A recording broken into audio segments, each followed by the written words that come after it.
Hi, I'm John Tschohl. I'd like to talk about how we can use service recovery to eliminate some of the customer complaints, to get customers to come back. Now, you might call them patients. I like to call them customers. And in your healthcare operation, whether you have a nursing home, whether you have a clinic, whether you have a home care business, I don't care what type of business you have in healthcare, bad things happen. Things go wrong every day, okay? People are human. The problem is when we just say to the customer, sir, I am so sorry. That's good customer service, but it's not service recovery. So how do we take a customer that's upset? I was thinking swearing, but people really wouldn't swear. Okay? How do we take that person who's ready to kill you and flip them?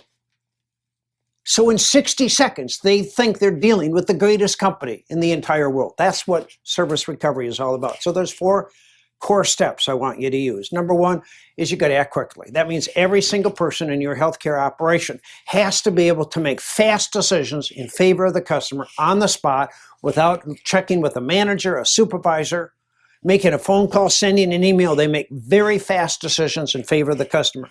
Second thing we got to do is take responsibility. All we got to do is say, we screwed up. It's our fault. I made a mistake. It's my fault. Okay, sir, we scheduled you at the same time as somebody else. The doctor's not going to be available, and it's absolutely our fault. Nobody's ever heard anybody say, we made the mistake, because everybody lies. We think that we can just blow them off and they'll never hear. Third thing we got to do is got to be empowered. Everybody has to make fast decisions. Who's interfacing with the customer? I don't want anybody to have to go up a chain of command. I don't want anybody to have to talk to somebody else. I want the employee to be able to make a decision right there with the customer. The cost is minimal if the employee does it, and the impact is 100 times stronger, more powerful than if it goes up the chain of command. And then the other thing you got to remember, people like myself, they get onto Facebook, they use social media, they communicate.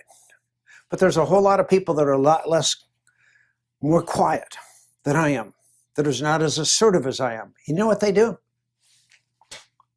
They say goodbye, and you never hear from them again. And it's very expensive. So the 4th element of service recovery is we have to compensate. We have to give things of high value, low cost, so the patient, the customer says, this is cool.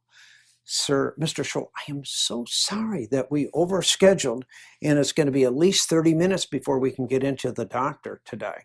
Because of the inconvenience we've caused you, we are not going to charge you for today's visit.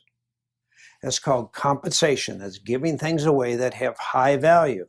Now, if you have a healthcare operation and you got a copay, sir, we're going to not charge you the copay today, because obviously we screwed up and it's our fault. And by the way, you're one of the best customers we got. So Mr. Tschohl, I really apologize for the inconvenience we've caused you. So let me just summarize again. Act quickly, take responsibility, be empowered, and compensate. If you could do that in your healthcare facility, you're going to be able to keep your customers when bad things happen. Thank you.